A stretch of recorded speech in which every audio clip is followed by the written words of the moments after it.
The season opens with a flashback, November 12th, 1983.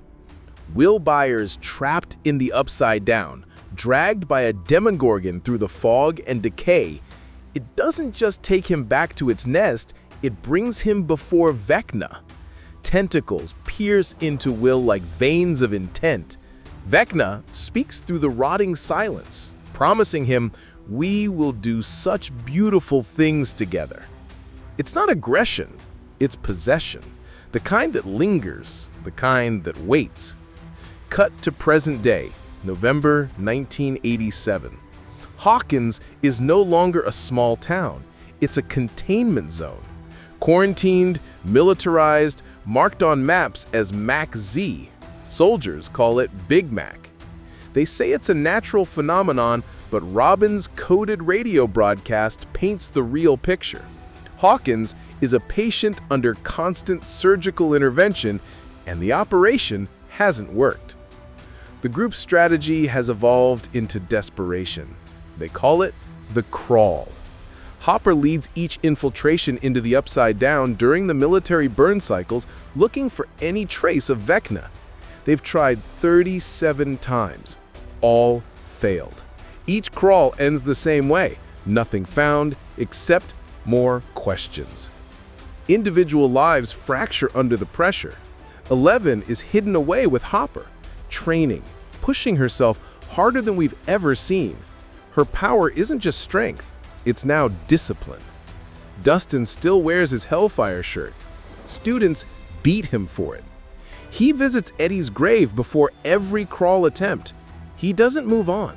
He carries the weight. Max lies in a coma, unmoving, fragile. Lucas sits by her side, headphones set up, playing Running Up That Hill. He talks to her like she can still hear him. Then there's Holly, Mike and Nancy's little sister. She's seen speaking to someone she calls Mr. What's-It. An imaginary friend to adults. To those who know the truth, it's a whisper from the past. He warns her about monsters. The implication is terrifying. It's Vecna shaping a softer entry point, using innocence as a doorway. The 37th crawl begins.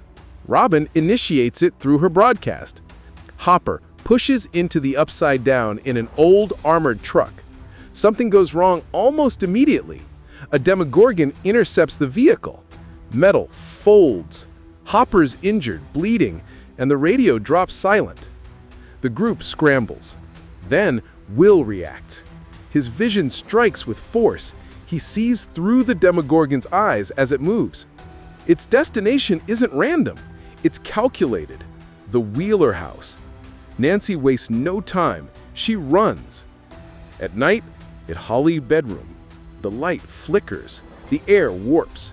A demogorgon crashes through the window. It lands in the room. The demogorgon tears into Holly's bedroom, and that innocent doll-covered space twists instantly into a war zone.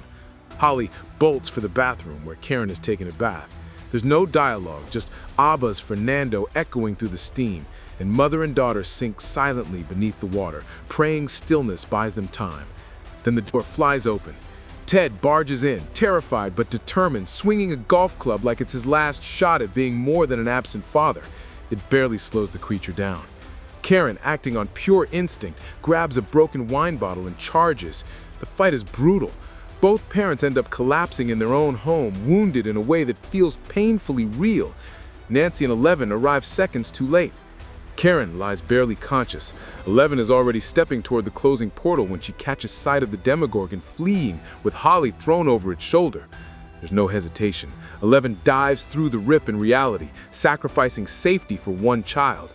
Karen and Ted are taken to the hospital. In the Upside Down, 11 stumbles into Hopper. His presence is jarring but grounding. Together, they track the injured demogorgon across a landscape that has decayed even further. They reach a sickening wall, pulsing with veins and pressure, more organic than anything they've seen. Holly's boot sits lodged in it. 11 extends her hand to break through, but her power fizzles against the mass. She says it's blocking her, then notices something chilling. The wall isn't just alive, it's reacting. In Hawkins, Will finally gives voice to the dread inside him. With Robin at his side, he explains he wasn't just sensing the Demogorgon earlier, he was inside it. Robin listens, eyes sharp, and breaks it down with the clarity only she has. Will is acting like an antenna, a live receiver for Vecna. Joyce hovers protectively, too afraid to let him strain himself again, but Will slips away with Robin. He forces himself into a vision. The pressure nearly drops him. His eyes snap open, and he says one word: school. At the hospital, Mike and Nancy sit in silence beside their mother. Guilt weighs heavier than the injuries. Mike finally connects the dots. Holly's imaginary friend, the one she whispered about, the one they all dismissed, might not be imaginary at all. They disguise themselves as orderlies to reach Karen. She can't talk, but with trembling fingers she writes 3 words on a notepad: tall, man, vest. Then she pauses and adds a detail that chills them both: pocket watch. The name? Henry. By the time the pieces fall into place, it's too late to contain the fear. Will realizes his earlier vision was not through the Demogorgon's eyes at all.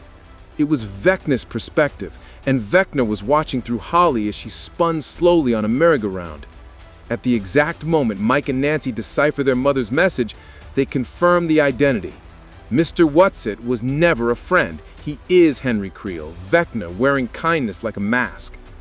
Inside a shockingly immaculate version of the Creel house, bathed in warm light, Henry stands calm, dressed neatly, voice soft. Holly holds his hand, walking without struggle. He kneels beside her, eyes steady. "I have room for everyone here," he says. Back into the Upside Down with an atmosphere that feels like the air itself is holding its breath. Eleven and Hopper stand before that throbbing, flesh-like barrier, the kind of wall that looks alive and waiting. Eleven tries to push through with sheer will. You can feel her power reaching, straining, but it's like the world itself rejects her effort. Before she can try again, the ambush hits. Shadows break into gunfire, and a squad of military operatives emerges with a device that looks almost improvised. A satellite crossed with a torture tool. They call it the Hedgehog. The moment it activates, a piercing, sonic frequency cuts through the air, and you see it tear into 11. Her body folds, her powers shrink inward, as if someone just switched gravity. She collapses, completely vulnerable, terrified but silent. Hopper doesn't think. He moves, rage taken over. In the middle of a firefight lit by muzzle flashes and upside-down embers, he fights his way toward the device. One brutal strike, metal screams, the frequency dies, and 11 inhales like she just resurfaced from drowning. They take down the squad and capture one of the soldiers, a man named Akers. Hopper wants answers, a way out of the cursed mirror world. 11 ignores the gun pointed at Akers and instead reaches into his mind. Her eyes cloud. Her breathing deepens.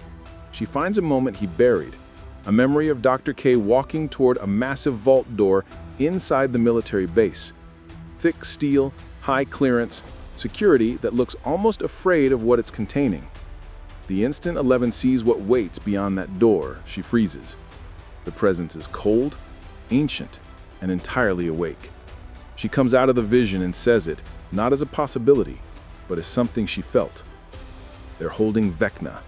Meanwhile, in Hawkins, the group makes a move that crosses the line from reckless to desperate. Will tells them who Vecna is coming for next: Derek Turnbow. Known bully, Holly's classmate, and the next pawn in this twisted game. Mike builds a plan that doesn't sound like something from a bunch of kids anymore. It sounds like war. The idea is brutal. Protect Derek by removing his entire family from their home before Vecna sends a Demogorgon after him. They'll lie in wait, trap the creature, shoot it with a telemetry tracker, and follow it back to Vecna's new lair. They need the Turnbows unconscious to keep them from interfering, so they get Erica involved. She uses her connection with Derek's sister Tina to bring over a pie laced with hospital-grade benzodiazepines. The family falls, one by one, blindfolded, loaded into vehicles, and moved to a barn far from town. While they sleep under the weight of the drugs, the others cover the Turnbow house with traps, wires, fire-ready rigs, ready-made hunting ground. Night falls, and the Demogorgon arrives. It crashes through like a rage given form. The group unleashes everything they have. The house turns into a battleground. Nancy boards herself in, aims, fires, and the shot lands. The tracker connects. The creature retreats. Steve, Dustin, Nancy, and Jonathan chase the signal immediately. Tires spin gravel, headlights cut into Indiana darkness as they drive towards something that shouldn't exist. But back at the barn, Derek wakes up. Disoriented, he pulls off his blindfold. The moment his eyes see the world, Will convulses. The Demogorgon slams on a psychic redirect. It turns. It's no longer heading home. It's coming for the barn. Elsewhere, in bright sunlight that looks like it belongs to another show entirely, Holly is living inside the Creel house. Perfectly refurbished. Safe. Quiet. Henry greets her with kindness, painted emotion, the sort of nostalgic calm used to keep someone from asking questions. He gives her gifts. He smiles. He warns her never to go near the woods. The monsters live there. Once he leaves, she checks the mailbox. Inside, a folded piece of paper. A hand-drawn map. A message that looks like it came from Henry himself. I need your help. Meet me here. Curiosity wins over fear. She folds the note, grabs her coat, and follows the path into the woods. Tall trees swallow her. Birds don't sing. The further she walks, the more the sun bleeds out from the sky, replaced by something colder. She reaches the marked location. It's quiet. And then a figure steps forward from the shadows. Max Mayfield. Alive. Not a hallucination, not a projection. Still breathing. Still here. In the barn, and the tension doesn't build slowly, it hits immediately. Derek is terrified, shaking, muttering, barely coherent after being taken. The group crowds around him, forcing calm where there is none. Then the Demogorgon bursts through the walls like something hunting, not hiding. Joyce grabs the nearest weapon, a shovel, swings with pure instinct, and refuses to back down even when the impact throws her off balance. Steve and his team don't hesitate. They slam their car straight into the creature. It staggers, screeches, and retaliates in the most terrifying way. It tears open a gate, the air splitting, flesh and shadow twisting together, then disappears into the upside down. And Steve doesn't wait. He follows. Cut to Max. She sits across from Holly inside a mental echo of her own prison, and her delivery is calm, but the desperation beneath it is unmistakable. She explains she's trapped inside Vecna's memory labyrinth, hiding in a cave that even he fears. She almost found escape once through running up that hill, but something failed then. She's reworked her strategy, now aiming for something beyond sound, something rooted in memory and fear. Max reaches out to Holly, guiding her out of the prison and pushing her toward Creel House with a cryptic promise. This time, she isn't running. She's hunting for her own exit. Back at the gate, Steve's team drives through the opening into the upside down, but crashes into a massive, fleshy structure. Everything around them pulses like a living organ. Dustin studies the formation and connects the dots. The wall isn't random. It's part of a circle, and Hawkins' lab sits directly at its core, the heart of the infestation. Will wakes up in the real world, barely steady, then sits and paints. His vision spills onto canvas, 12 red towers rising from black ground, each one containing a child, Holly among them. Vecna targets 12 kids who fit a pattern, calling them perfect vessels. Will realizes he was the prototype, the first attempted design. Meanwhile, Hawkins shifts into lockdown. Military forces flood the Max Z barracks, rounding up every child under the belief 11 is the threat. The group pivots fast, using Derek's knowledge of tunnels he learned while kidnapped. Their plan is simple: move kids underground and out before anyone realizes the diversion. Hopper and 11 break into the Upside Down's military facility.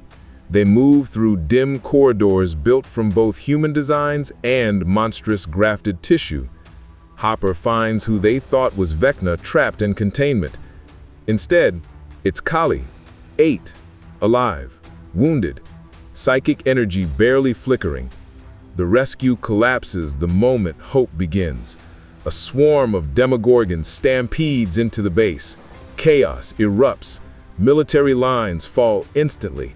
In the middle of the violence, Vecna emerges and focuses on Will.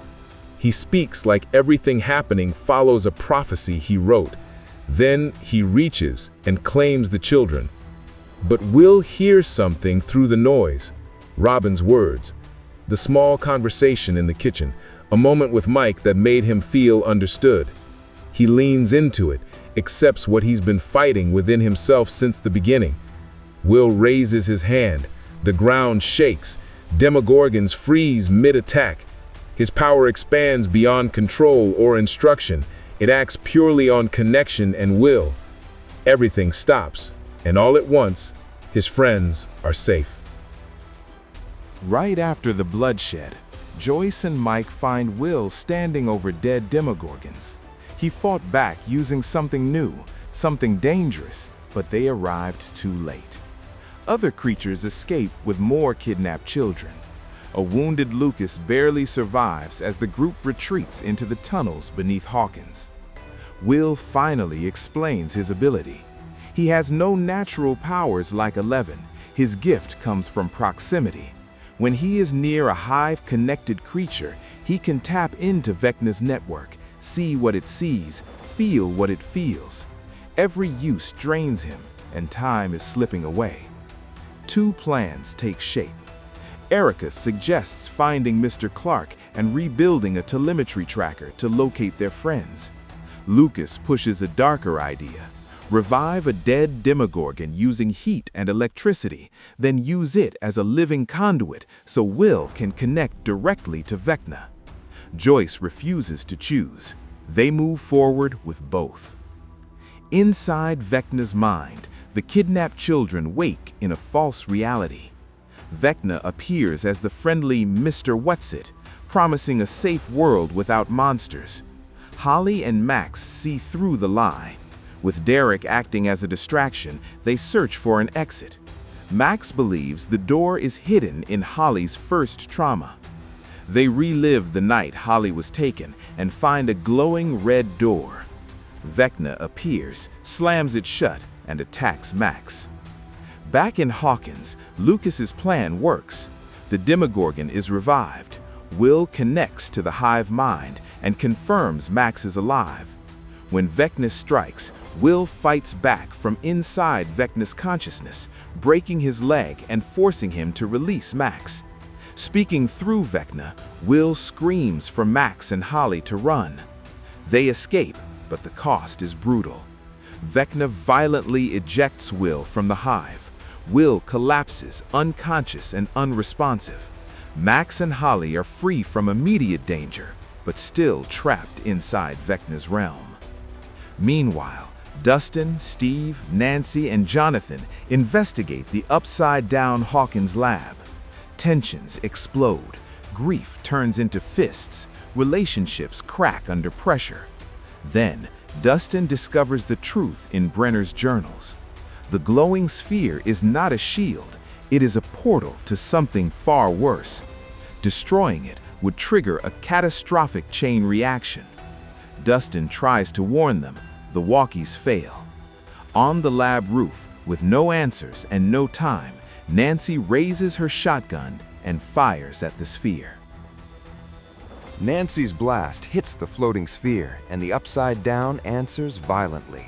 The energy detonates outward, throwing Nancy and Jonathan unconscious on the lab roof as shockwaves tear through the environment. Outside the barrier, Hopper, 11, and Kali watch in horror as the energy surges into it. The wall starts pulling everything toward itself, trees, debris, even Steve's car, dragging the world closer to being swallowed. That is when Dustin finally understands. Panicked and shaking, he finds Steve and explains what Brenner's journals really said. The sphere was never a shield. It is exotic matter, the structural anchor holding the Upside Down together. Worse than that, the Upside Down is not another dimension at all. It is a wormhole, a bridge between worlds. Destroying it would not save them, it would erase everything. As morning breaks in Hawkins, November 6th arrives. The date matters, it always has. Will's body lies motionless in a coma at the radio station, but his mind is wide awake, bound by tentacles in Vecna's lair. Henry Creel visits him, calm and cruel. He reveals the truth about Season 1. Will was never just hiding. Through his dreams and drawings, he was unknowingly building the tunnels of the Upside Down itself. Now, Vecna says, Will's connection is complete. He plans to use him as a compass to find Max. Inside Komatsu's, Max and Holly hide inside a cave Vecna refuses to enter. He threatens them from the entrance, demanding Holly surrender or Max dies. Max calls his bluff. The cave ties back to something Henry cannot face. Holly refuses to wait. Exploring deeper, they find a hidden tunnel that leads into Henry Creel's childhood memory in Arizona. They witness the moment everything broke, a young Henry being shot, panicking, and unleashing his powers for the first time, killing a man. Back in the real world, Lucas and Robin race to Max's hospital room. Lucas plays her song, running up that hill, hoping her mind can hear it. Vecna does hear it too. Using Will as a spy, he finds Max's body and sends demo dogs into the hospital. A brutal chase follows through dark hallways until Karen Wheeler, finally awake from her coma, creates an explosion that saves Lucas, Robin, and Max's body. In the Upside Down lab, Nancy and Jonathan wake, trapped inside a room that is melting around them. Believing this is the end, they finally stop lying. Small truths come out, big ones too. Jonathan admits he never applied to Emerson. Nancy admits what she wants and what she does not. Jonathan shows her the engagement ring he carried, then asks a different question. Will you not marry me? They let each other go, realizing their relationship was built on survival, not choice. Nancy also makes one thing clear: she is not going back to Steve. As the exotic matter stabilizes, the room stops collapsing. Steve and Dustin arrive just in time to pull them out. Everything converges at once. 11 enters a sensory deprivation tank, pushes her power further, and finds Will trapped inside Vecna's mind. She tears the tentacles away and pulls him back. Will wakes up gasping, his first words a warning about Max and the hospital. Inside the mindscape, Max hears her song and finds her portal home. She tells Holly the truth. This door only leads to her body. Holly needs her own anchor, her action figure, Holly the heroic. Max jumps.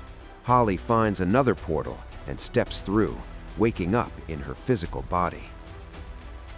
She is not in the Upside Down. She is in the Abyss, Vecna's true home. Her body is pinned by living tentacles inside his lair, the air thick and wrong. Holly fights, tears herself free, and runs into a vast, desert-like wasteland that seems to stretch forever. The ground suddenly splits beneath her, and she plunges through a crack, falling hard into the Upside Down. She screams for Nancy. Nancy, Jonathan, Steve, and Dustin hear her voice echoing through the air and race toward it. Vecna intervenes, psychically dragging Holly back into the abyss and forcing her mind back into the hive. At the Creel house, Vecna wears his friendly face. Posing as Mr. Whatsit, he tells the other kidnapped children that Holly has been corrupted by Max, that she cannot be trusted. Confusion turns into fear, and fear turns into violence. In the struggle, Holly is shoved down the stairs. Her Holly the heroic necklace breaks loose, leaving her bruised, isolated, and alone. Back in Hawkins, the survivors finally reunite. Max wakes up fully in the hospital and collapses into Lucas's arms. Soon after, everyone gathers at the radio station, the Upside Down team and the Real World team finally in the same place. Dustin explains what he learned from Brenner's journals. The Upside Down is not a parallel dimension. It is an unstable wormhole created the moment 11 made contact with Henry. One side connects to Hawkins, the other leads directly to the abyss. Will adds the final piece. Vecna plans to use the combined psychic power of the 12 kidnapped children to merge the abyss with Hawkins and reshape the world.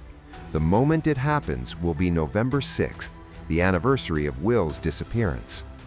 A final plan takes shape. They call it Operation Beanstalk. The idea is simple and terrifying. Let Vecna pull the two worlds close enough to climb the radio tower into the abyss. 11 and Kali will attack Vecna inside his mind, with Max guiding them through the mental terrain.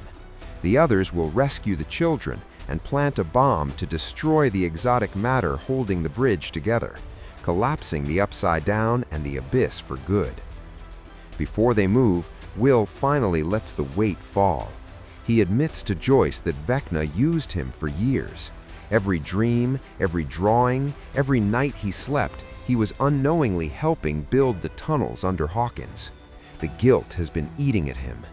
Then, surrounded by his friends and family, Will says the truth Vecna tried to weaponize against him. He does not like girls. There is no rejection, no silence, only acceptance, hugs, and relief. Will stands steadier, no longer hiding. Not everyone shares the same endgame. In private, Kali tells 11 that destroying the bridge will not stop the cycle. As long as 11 lives, people will hunt her blood to create more psychic children. The only way to end it forever is sacrifice. If they die when the bridge collapses, the power dies with them. 11 does not argue. Hopper senses something is wrong. He tells Joyce he does not trust Kali and promises he will protect 11 no matter the cost. Operation Beanstalk begins. Murray drives them toward the Mach Z gate as tension fills the van. Vecna gathers the 12 children around the Creel house dining table. Holly sits among them, bruised, silent, compliant. Vecna lights the candles. He says it is time. The children hold hands. Their eyes roll back. At Hawkins' lab in the Upside Down, 11 returns to the sensory deprivation tank with Kali at her side. Hopper watches, promising not to pull her out, even as he realizes 11 and Kali have already accepted the cost. Their goal is simple and brutal. Enter Vecna's mind, find Max, and stop the ritual dragging the abyss into Hawkins. The rest of the party climbs the WSQK radio tower, using it as a bridge toward the growing rifts. On the ascent, Mike and Will finally talk. Mike apologizes for disappearing when Will needed him. Will forgives him. Their friendship settles back into place, steady and unbreakable. Deep in the abyss, inside the Creel house, Vecna channels the psychic power of 12 kidnapped children, including Holly Wheeler, pulling his world toward Earth. Everything collapses at once. The radio tower fails to align with the rift and begins to fall as the abyss slams into it. Steve slips and disappears into darkness, only to be saved at the last second by Jonathan. Inside Vecna's mind, 11, Kali, and Max reach the Creel house. 11 violently interrupts the ritual, throwing Vecna through a window and freezing the abyss mid-collision. Kali reveals Vecna's true form to the children, shattering his control. Led by Max and Holly, they flee into the woods.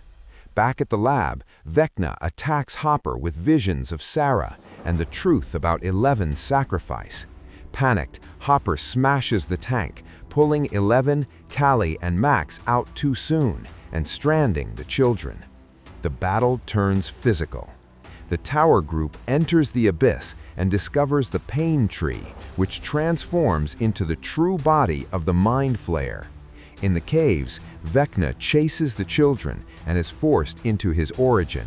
As a boy, he killed a scientist, opened a briefcase, and let a fragment of the Mind Flayer enter him. Will witnesses this through the hive mind and tries to reach Henry. Henry refuses. He chose this path. At the lab, Lieutenant Akers' squad ambushes Hopper and Callie. Callie is killed in the firefight. 11 retaliates without mercy. 11 leaps from the lab roof into the abyss to join the final fight. The group attacks in perfect coordination. Nancy draws the Mind Flayer in. Jonathan burns it. Lucas fires accelerants. Dustin and Steve strike from below. Inside the Mind Flayer, 11 confronts Vecna. Will rips off his arm, creating the opening. 11 impales him. Joyce ends it, beheading Vecna and claiming her family back. With Vecna dead, the Mind Flayer collapses. Holly and the other children are saved. The group escapes through the Mac Z gate, only to realize 11 stayed behind. She chose to let the Upside Down collapse with her, ensuring her power could never create another monster. She shares a final goodbye with Mike as Hopper detonates the charges. The world ends to purple rain. 18 months later, Hawkins graduates. Steve coaches. Nancy reports. Hopper proposes to Joyce. Mike still grieves. In the Wheelers' basement, the party plays one last D&D game. Mike offers a theory. 11 might have survived, hidden by Callie's final illusion. The truth remains uncertain. As they leave, Holly and her friends rush downstairs to begin their own game. The story ends quietly, passing the world forward.